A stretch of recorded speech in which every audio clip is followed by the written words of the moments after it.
it's Ashley with At Home with Ashley, and today we are rebinding books. So I have bought my favorite books I had as a child, and what we are going to do is we're going to make them into beautiful hardcovers.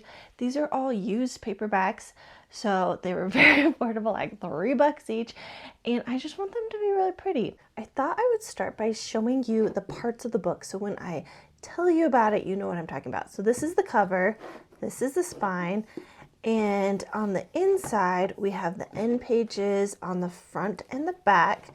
The pages on the inside are called the signature. This is the bookmark, and then at the top and the bottom you can see this tiny little bit that is called the headband and the end band. So I think that's all we really need to know to get started. So for this project, I thought I could rebind 5 of my favorite childhood books and do it in like a rainbow of colors, which will be really fun. I've been reading these to my son, and he has these amazing bookshelves in his bedroom. So these will go on the bookshelves. They're gonna look really gorgeous, much better than the paperback version, and I am just a lover of books. So being able to take them from a book that I love but that's not pretty to looking amazing, I'm all about it. So the first thing I'm doing is I am deciding what end papers, what book cloth, what vinyl, what headbands should go on the book. So I'm deciding that for each book so that when I rebind each book, I'm ready to go. Next comes the somewhat heartbreaking part, which is I am taking the covers off the book. I'm starting with a hardcover, and for that one, having an X-Acto knife was really helpful. And so I cut at the edges and then pulled it off. I did the same thing with the paperbacks, and I didn't end up really needing the X-Acto knife. I could just pull and it would come off. I had no problems. It took me maybe 20 seconds to take the covers off, which is wild because you feel like you're ruining something, but I'm making it better. So if that was hard to watch, the rest will be easier, hopefully. To make sure you bind the book properly down the road, on the spine, it's important to write a T at the top. You could do an arrow too to the top, and that way when you put the book into the book cover, it will be the right side up. Very important. So mostly I'm going to be using store-bought book cloth. It's so much easier. It's really affordable. It's like $10 for a ton of sheets in a lot of different colors, but I couldn't find something I liked in the yellow or the orange color, so I'm making my own on this. And the first thing I'm going to do is I'm going to cut some linen fabric I just got from the fabric store, 14.5 inches wide, like a nice long strip. This way I can use it multiple times. So to dye it, I just put water on the stove and boil it, and then I add some yellow dye, and then I put in the linen and stir it and check the color, and when I like the color, I just pull it out, rinse it in cold water till it runs clear, and then I'm hanging mine outside to dry. You can also just throw it in the dryer. Once it's dry, you're going to iron the yellow fabric, and then you're going to trim it down. The book cloth that I bought from the store is 14 inches wide by 10.5 inches tall, so I figured that's a great size. We'll just do the same thing. So I'm cutting the linen fabric to exactly that size, and then next I'm going to use heat and bond. So I got to cut it first, and I'm cutting it to 1/2 inch shorter, so 13.5 inches wide by 10 inches tall. Heat and bond is going to stabilize the linen fabric, and it's also going to help it so the glue doesn't seep through when you add it to the book. Iron the heat and bond on the wrong side of the fabric, and you're going to want to make sure you press it really good, flip it over, iron on the fabric side, and then once it's cooled down a little bit and everything's ironed correctly, you can just pull off the backing, and it's now sticky, so don't put your iron on it again. Then we're going to cut some tissue paper that is the same size as the heat and bond, so 13.5 inches by 10 inches, and then we're going to iron that on top of the heat and bond. So press it quickly. I just had mine on the cotton setting, so I just did it nice and fast, then I flipped it and ironed it again, and then that is done. That's all you have to do to make your own book cloth. It does add some time, but it's really nice because you could customize it any color under the rainbow that you have dye for. Let's do the end papers for the book next. So I marbled these last week, and I love how they turned out, but we need to trim them to be the correct size. So what you need to do first is measure your book. So say it's 13 millimeters wide by 20 millimeters tall.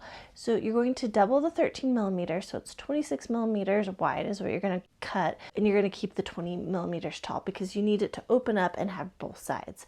So measure that out. Take a note of your measurements, then cut it with a rotary tool and a cork-backed ruler. Once you've cut it, fold it in half and use a bone folder to push it so it's nice and flat at the fold.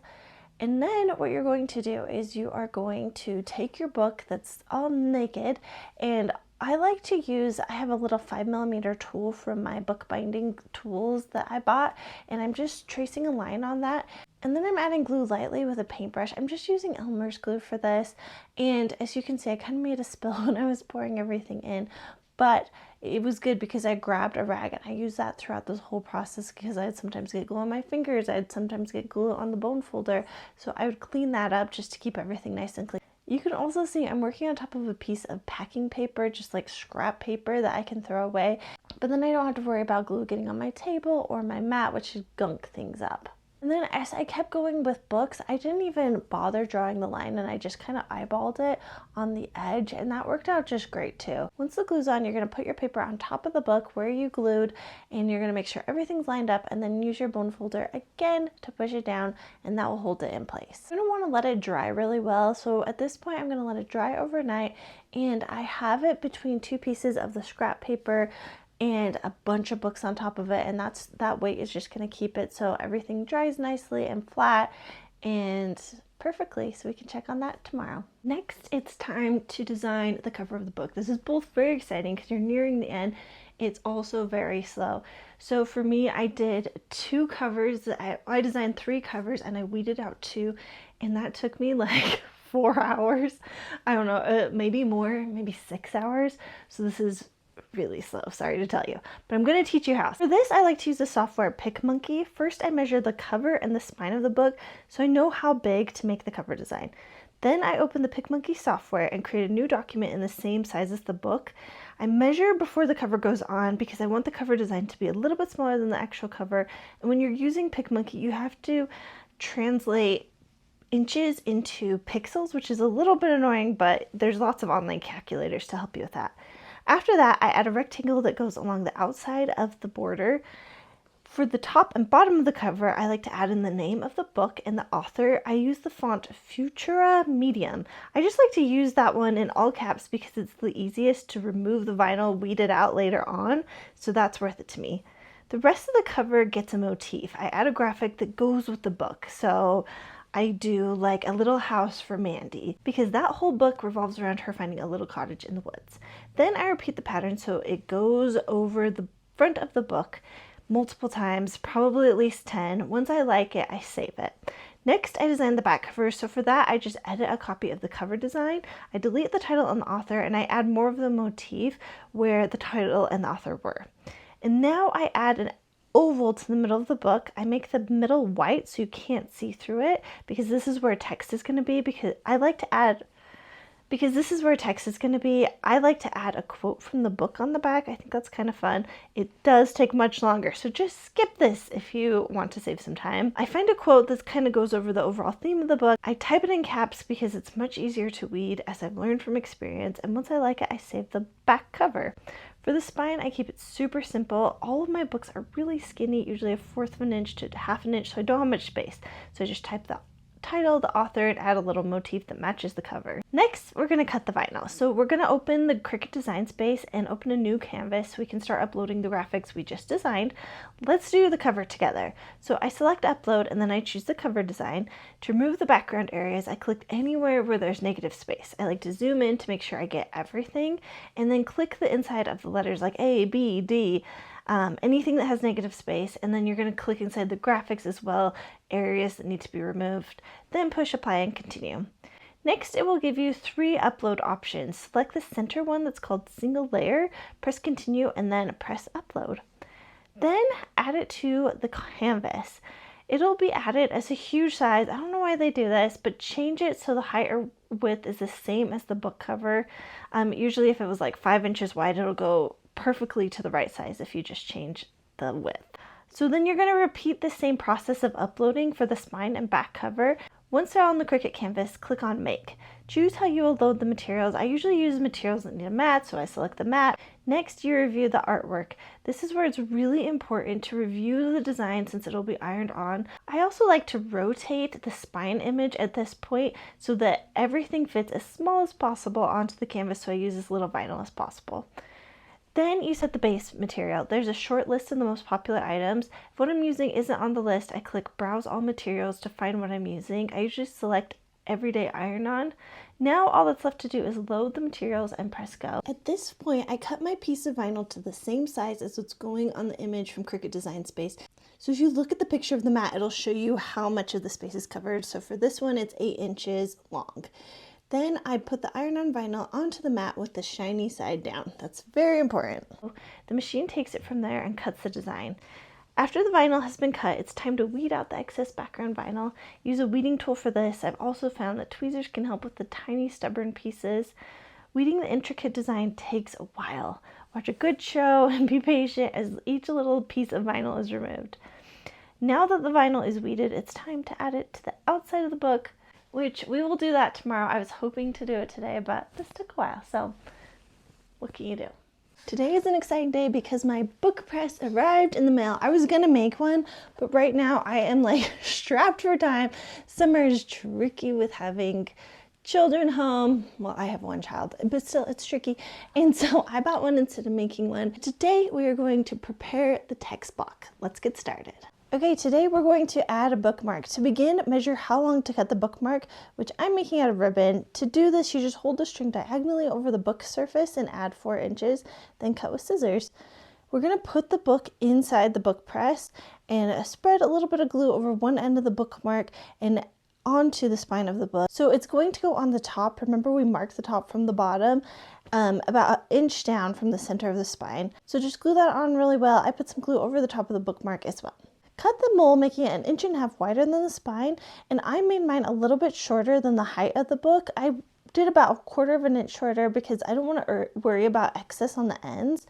Spread a generous amount of glue along the whole spine, allow it to dry briefly, and then attach the mole to the spine. It should go out about 3/4 inch per side. Add some glue over the mole as well.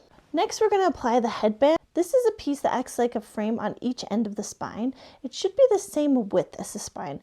Measure the width of your spine and then cut the headband with scissors that same width. You're going to cut 2, one for the top and one for the bottom of the spine. Spread a layer of glue on the headband. Brush the glue up to the protruding edge and let it dry for a couple of seconds, then place it at the head of the spine. Line the headband up with the edge of the book so the rounded part of the cloth on the headband barely peeks out from the top of the book. Press it to make it stick, then add more glue over the headband. And you're going to repeat that for the top and the bottom. Right now, or any time when the book cover is off, is a really good time to add decorative elements to the pages of the book. This can be marbling, gilding, painting the pages. I marbled the pages of one of my books, which is really fun. So if you want to do it, do that now or anytime the cover's off. A really easy way to get started with rebinding books is to use a hardcover book. So that's what I'm doing for my very first one. And honestly, I made mistakes. I forgot to glue the cover of the book onto the book cloth.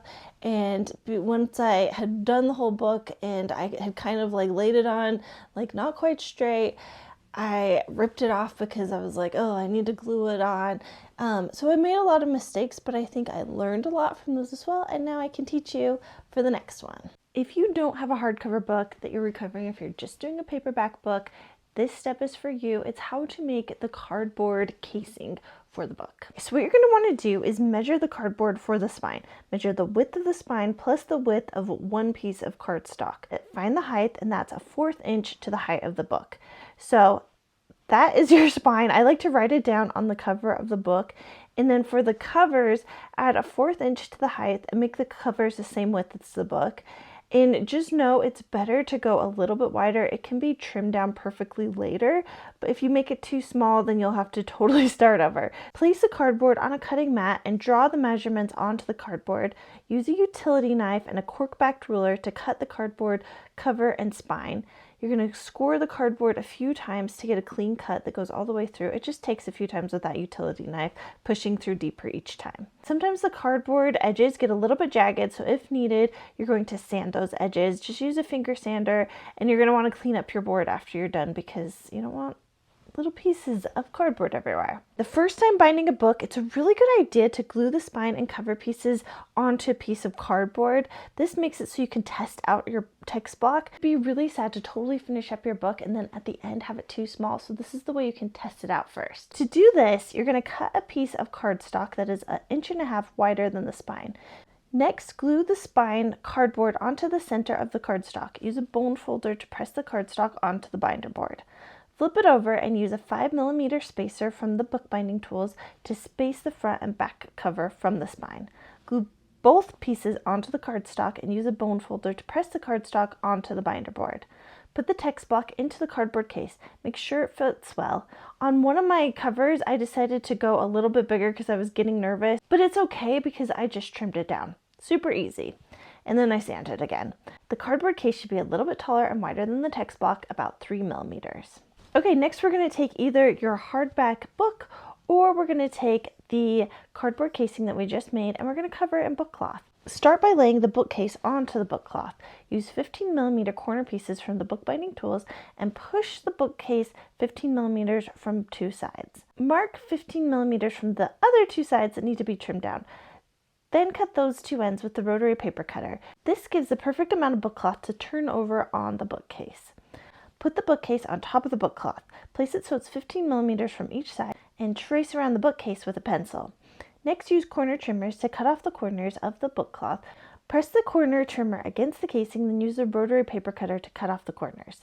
Brush glue onto the cover within the pencil marks. Put the bookboard in place. Next, brush glue onto the spine and put the spine casing in place. Last, repeat for the back cover.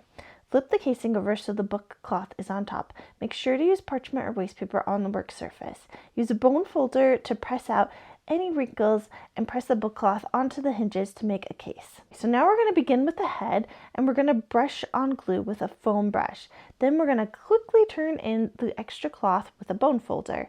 Press the book cloth onto the inside of the book. Repeat for the bottom or tail of the book. Brush on glue, fold over the book cloth, and press it in place with the bone folder. Keep a wet rag handy so that if glue gets anywhere, it can easily be wiped off. You really don't want glue on the cover because it'll get dark and gross, so avoid that at all costs. Next, move on to one side of the book. Brush on the glue, then use a bone folder to push in both of the corners. So this is really important. You don't want to use too much glue or it'll kind of fray the book cloth. So use a minimum amount of glue, then push it in.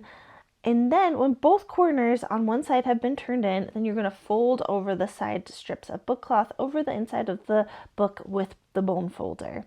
Repeat that for the other side. Then you're going to put the book cloth under a piece of parchment and some books for it to dry out. That way it'll be nice and flat.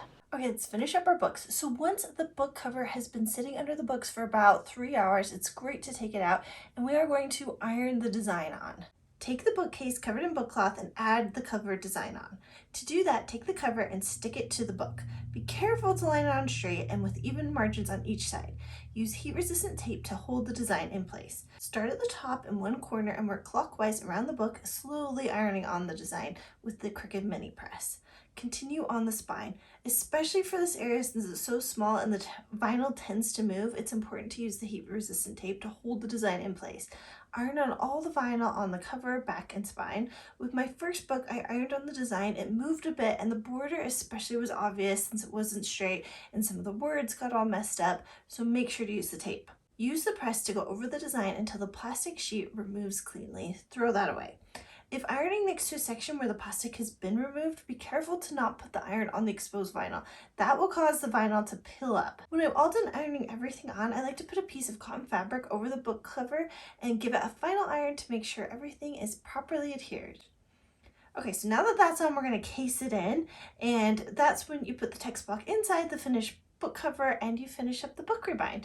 Open the cover and lay the text block inside the newly finished cover. Make sure that the book is in correctly, that the cover is on the front of the book. Adjust the placement of the book until the cover protrudes by the same amount at the 3 sides of the book. Open the front cover and leave it in place. Slip a sheet of waste paper between the end papers. Note, it's nice to have a stack of books behind the work area so that the book that's being cased in can have a place to rest when the cover's open. Start the casing in process by spreading glue over the mole and then onto the entire surface of the end paper. When the gluing is complete, remove the waste paper and then put in a fresh sheet of parchment paper. And this just keeps the book from gluing itself closed, so that's important. Close the book and check that the text block is properly placed inside the cover. Flip over the book, being careful to not move the text block. Open the back cover, slip a sheet of waste paper between the end papers, spread glue under the mole and onto the entire surface of the end pages. When the gluing is complete, remove the waste paper, put in a fresh sheet, and close the book. So this means the book is all done. Make sure to handle it carefully and don't open it because you don't want the book to shift. Put it in the book press with the spine peeking out of the side so it doesn't get smashed, and let it dry overnight. Wait at least 12 hours before removing it from the book press. This is the best way to ensure that the end papers will dry nice and flat. Okay, so now that you have all the instructions, let me show you the finished books.